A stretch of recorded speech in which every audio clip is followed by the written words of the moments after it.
you have to install an electric outlet in the front of your printer. I'm going to show you step by step how you can do that. Right, as you can see, we're going to install the electric outlet here. We're going to cut it here. We could do it here, but I think here will be okay. In the future, if you don't want it, you can just cut it all these here and put maybe a light. So this comes with this. This is the cover of this. So basically, we're going to start making the mark, and I think here in the middle is going to look fine. So otherwise, if you want, you can put it elsewhere. I think here will be okay. So now let's start with the project. All right, let's start making the circle with the marker, so that way you know where you're going to make the cut and the size of it. So basically you put the rubber seal under it, and then you grab your marker, write it around it, and that's it. So now we are ready to start with the hole saw. All right, as you can see, we have to screw this in like that, and then just make sure that it fits in the hole. Put it like that, screw it in, and that's it. So we are ready to start making the hole over there. The advantage if you do all this is that you can connect a charger like I have inside of my Sprinter van. I have a battery charger, 100 amps, so it's very powerful.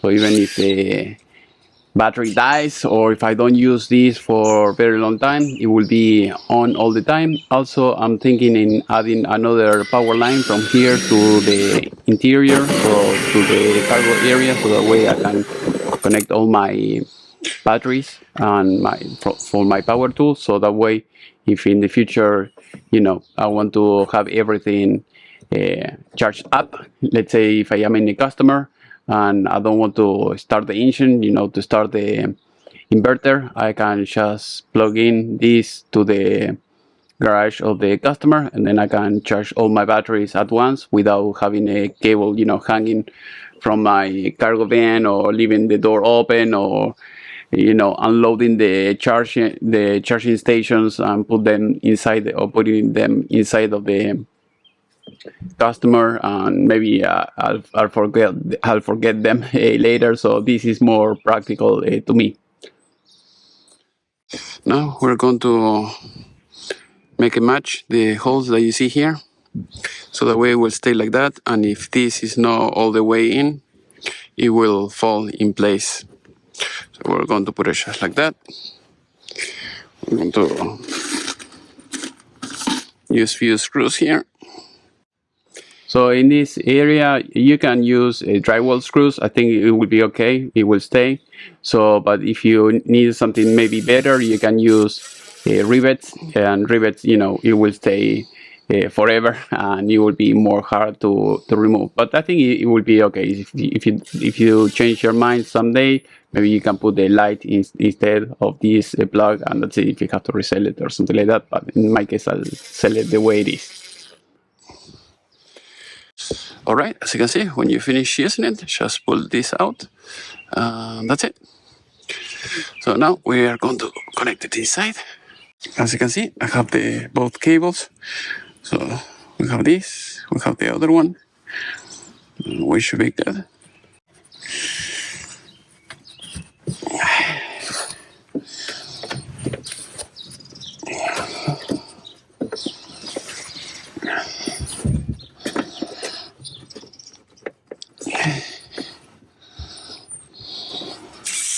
Perfect.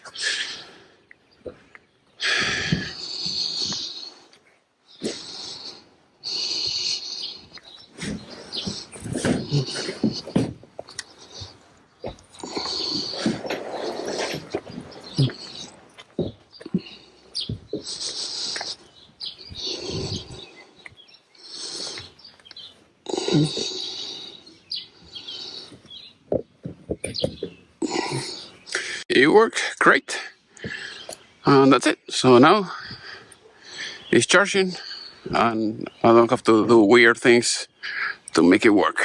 As you can see, 14 volts. All right, this is at night. As you can see here, we have the extension cord. I'm going to turn on the lights so that way you can see. So basically, you can use this so that way if you want to keep charge your battery 100%, you can do that. Also, if you have a charging station inside, you can do it as well. So basically, you put the cover once you finish charging it, and that's it. So, and when you want to use it, just lift it up and then plug this in, and you should be good.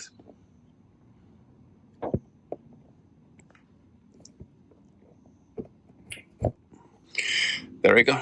Plug that in, and the sticker was peeling off, but this is the battery that the charger that I use, as you can see here. So we have 100 amps. This charger works very well. So I have it like that, and so that way I don't have to worry if I don't use the Sprinter van, for a few days or anything like that. The battery will be full all the time. And here I'm going to show you later. I was thinking running another power line so that way I can keep all my batteries charged. Here I have all my chargers over there, so that way, let's say, if I need to charge everything because I am in a customer or something like that, I don't have to unplug the extension cord on this side that I have here, for instance, as you can see here.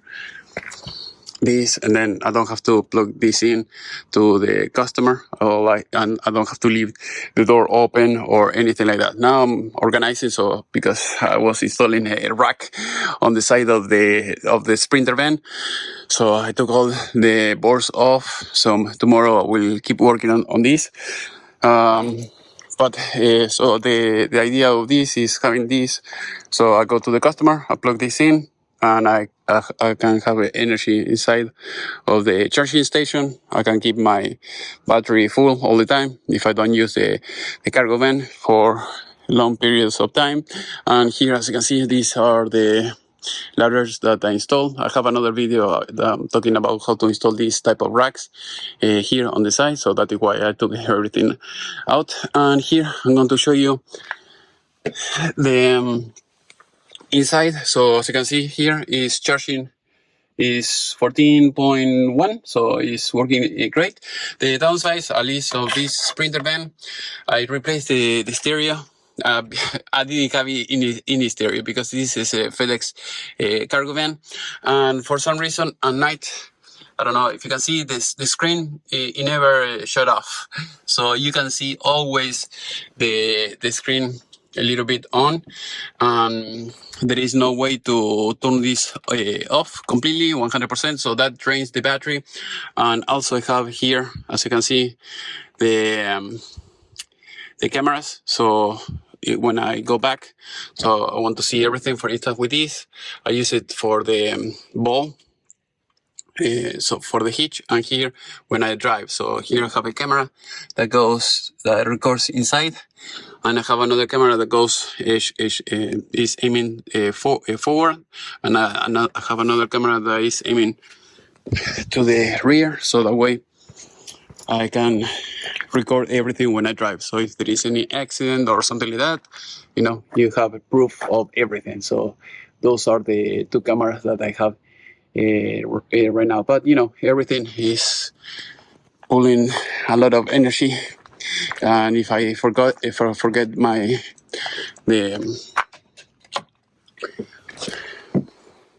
these monitors on, it will drain your battery as well. I mean, if you use it every day, the vehicle, nothing happens. It's no big deal. But if you don't use it, for 2 or 3 days, everything is going to drain your battery very, very quickly. So this is one way to keep everything fully charged. So hopefully this video was useful. I am in US, so if you need tools, electronics or anything like that, I can send it to you worldwide. All my information is in the video description. Hopefully you have enjoyed this video, and see you next time.